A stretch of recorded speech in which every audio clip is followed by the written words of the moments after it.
बहुत बढ़िया निर्णय है कि आप यूपीएसएसएससी पीईटी यानी कि प्रिलिमिनरी एलिजिबिलिटी टेस्ट की तैयारी में क्वेश्चन आंसर मोड में करना चाहती हैं।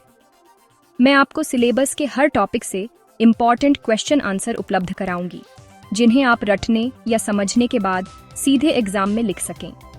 यह जवाब मैं क्रमशः हर विषय के अनुसार बता दूंगी।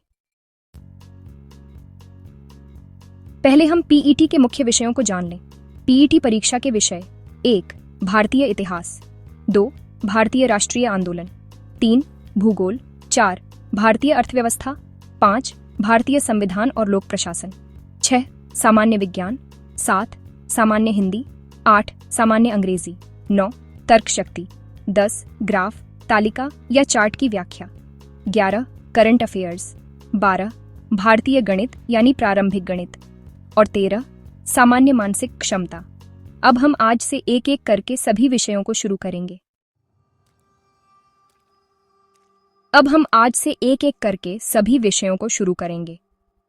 पहला विषय, भारतीय इतिहास से आज कुछ इंपॉर्टेंट प्रश्न उत्तर देखिए। विषय: भारतीय इतिहास। प्राचीन भारत। प्राचीन भारत। Q1 सिंधु घाटी सभ्यता किस काल की सभ्यता है? A. कांस्य युग की सभ्यता। Q2 सिंधु घाटी सभ्यता का प्रमुख नगर कौन सा था जहां ग्रेनरी यानी अनाज भंडार मिला था? A. हड़प्पा। Q3 मोहनजोदड़ो किस नदी के किनारे स्थित है? A. सिंधु नदी। Q4 वेदों की भाषा क्या थी? A. संस्कृत। Q5 आर्य लोग भारत में कहां से आए थे? A. मध्य एशिया यानी उत्तर पश्चिम से। Q6 अशोक ने किस युद्ध के बाद बौद्ध धर्म अपनाया था? A. कलिंग युद्ध। Q7 अशोक के शिलालेख किस लिपि में लिखे गए हैं? A. ब्राह्मी लिपि और दक्षिण भारत में खरोष्ठी। Q8 गुप्त वंश का सबसे प्रसिद्ध शासक कौन था? A. चंद्रगुप्त द्वितीय, जिन्हें विक्रमादित्य भी कहा जाता है। Q9 नालंदा विश्वविद्यालय किसने बनवाया था? A. कुमारगुप्त प्रथम। तो चलिए कुछ महत्वपूर्ण प्रश्न उत्तर पर नजर डालते हैं। Q10 दिल्ली सल्तनत की स्थापना किसने की थी? A. कुतुबुद्दीन ऐबक। Q11 कुतुब मीनार का निर्माण किसने शुरू कराया था? A. कुतुबुद्दीन ऐबक ने और इसे पूरा इल्तुतमिश ने कराया था। Q12 अकबर के नवरत्नों में कौन कौन थे? A. बीरबल, तानसेन, अबुल फजल, राजा टोडरमल, मान सिंह आदि। Q13 विजयनगर साम्राज्य की स्थापना कब हुई थी? A. 1336 ईस्वी में। आधुनिक भारत। Q14 प्लासी का युद्ध कब हुआ था और किसके बीच हुआ था? A. 1757 ईस्वी में अंग्रेज और सिराजुद्दौला के बीच।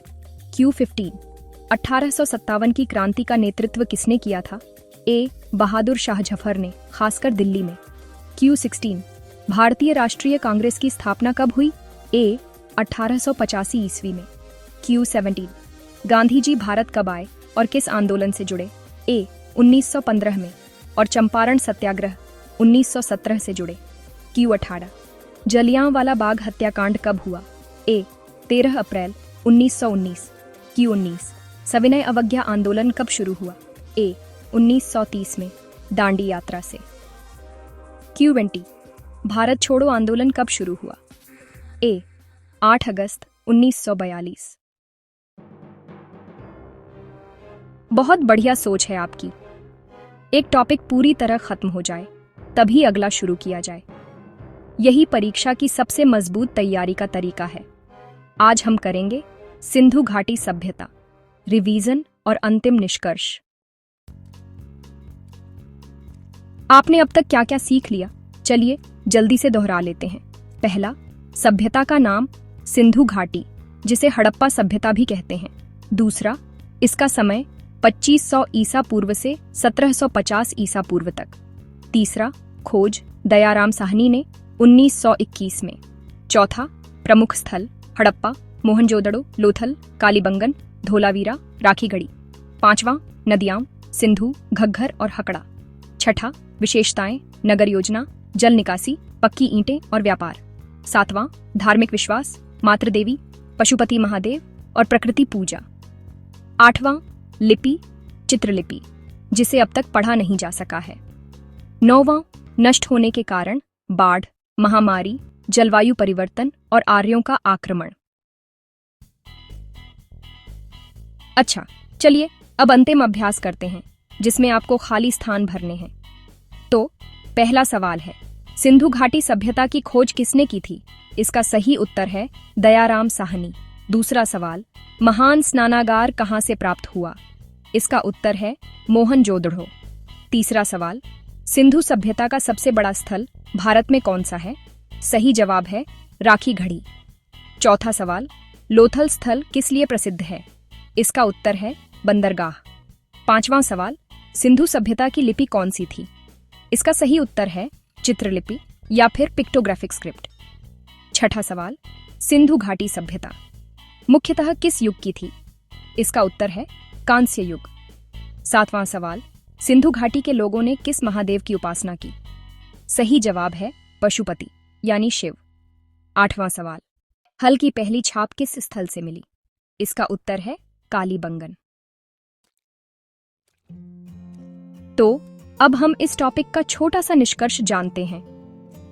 सिंधु घाटी सभ्यता भारत की पहली संगठित नगर सभ्यता थी। इसमें किसी भी युद्ध या राजा के प्रमाण नहीं मिलते। यहाँ के नगर आधुनिक शहरों की तरह योजनाबद्ध और जल निकासी की उत्तम व्यवस्था वाले थे। धार्मिक रूप से यहाँ मूर्ति पूजा से अधिक प्रकृति की पूजा होती थी। अब यह टॉपिक समाप्त। विषय भारतीय इतिहास। अध्याय 2, वैदिक सभ्यता। वैदिक सभ्यता आर्यों के आगमन के बाद भारत में फैली। इसका नाम वैदिक इसलिए पड़ा क्योंकि इसका सारा ज्ञान वेदों पर आधारित है। इस सभ्यता का काल लगभग 1500 ईसा पूर्व से 600 ईसा पूर्व तक माना जाता है। यह सभ्यता 2 भागों में विभाजित है। ऋग्वैदिक काल यानी 1500 से 1000 ईसा पूर्व प्रारंभिक वैदिक युग था। मुख्य स्रोत ऋग्वेद है जो सबसे प्राचीन ग्रंथ माना जाता है और इसमें 1028 अर्चाई हैं। उस समय ग्रंथ लिखा नहीं गया था बल्कि मौखिक परंपरा से पीढ़ियों तक चला। जीवन शैली की बात करें तो लोग ग्रामों में रहते थे और मुख्य रूप से गौपालन और कृषि करते थे। समाज जन यानी ट्राइब में बंटा था। राज्य की कोई अवधारणा नहीं थी। प्रमुख समुदायों में भरत, पुरु, त्रित्सु आदि का नाम आता है। शासन व्यवस्था में राजा चुना जाता था। यह वंशानुगत नहीं थी। सभा और समिति ये 2 प्रमुख संस्थाएं थीं। वैसे सेना की व्यवस्था भी सीमित ही थी। धर्म की बात करें तो लोग प्रकृति की पूजा करते थे, जैसे अग्नि, इंद्र, वरुण और वायु। मूर्ति पूजा उस समय नहीं थी। यज्ञ और हवन पर विशेष जोर दिया जाता था। समाज उस समय पितृसत्तात्मक था। महिलाओं को भी यज्ञ में भाग लेने का अधिकार था, जो काफी अहम बात है। वर्ण व्यवस्था तो थी, लेकिन वह बहुत कठोर नहीं थी। उत्तर वैदिक काल यानी 1000 से 600 ईसा पूर्व। इस समय के मुख्य ग्रंथ हैं यजुर्वेद, सामवेद, अथर्ववेद, ब्राह्मण, आरण्यक और उपनिषद। समाज और जीवन में कृषि का काफी विकास हुआ और लोहे का भी प्रयोग शुरू हुआ। धीरे धीरे स्थायी ग्राम और नगर बसने लगे। साथ ही व्यापार और सिक्कों का भी प्रारंभ हुआ। अब वर्ण व्यवस्था काफी कठोर हो गई थी।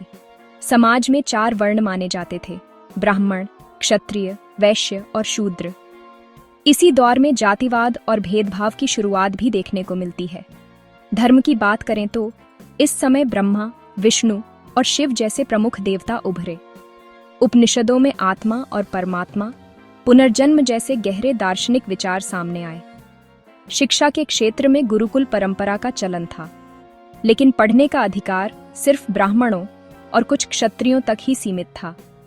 वेद, यज्ञ, गणित और व्याकरण जैसी विधाओं की शिक्षा दी जाती थी। परीक्षा के दृष्टिकोण से अगर हम मुख्य अंतर देखें तो ऋग्वैदिक काल और उत्तर वैदिक काल में कई बातें अलग थीं। देवताओं की बात करें तो ऋग्वैदिक काल में इंद्र और अग्नि को प्रमुखता थी, जबकि उत्तर वैदिक काल में ब्रह्मा और विष्णु जैसे देवता सामने आए। समाज पहले सरल था और वर्ण व्यवस्था लचीली थी, लेकिन बाद में समाज जटिल हो गया और वर्ण व्यवस्था कठोर हो गई। राजनीति में भी बदलाव आया। पहले सभा और समिति जैसी संस्थाएं थीं, लेकिन उत्तर वैदिक काल में राजा की शक्ति बढ़ गई। धर्म के क्षेत्र में ऋग्वैदिक काल में प्रकृति पूजा होती थी, जबकि उत्तर वैदिक काल में ब्रह्म और आत्मा की अवधारणा विकसित हुई। पीएटी परीक्षा के लिए कुछ महत्वपूर्ण तथ्य हैं जो आपको जरूर याद रखने चाहिए। सबसे पहले, ऋग्वेद सबसे प्राचीन वेद है। सभा और समिति दो महत्वपूर्ण राजनीतिक संस्थाएं थीं। आर्य लोग सप्त सिंधु क्षेत्र में रहते थे। लोहे का प्रयोग उत्तर वैदिक काल में शुरू हुआ। गुरुकुल शिक्षा प्रणाली का विकास भी इसी युग में हुआ। मूर्ति पूजा की परंपरा उत्तर वैदिक काल से शुरू हुई। और हाँ, वर्ण व्यवस्था उत्तर वैदिक काल में काफी कठोर हो गई थी।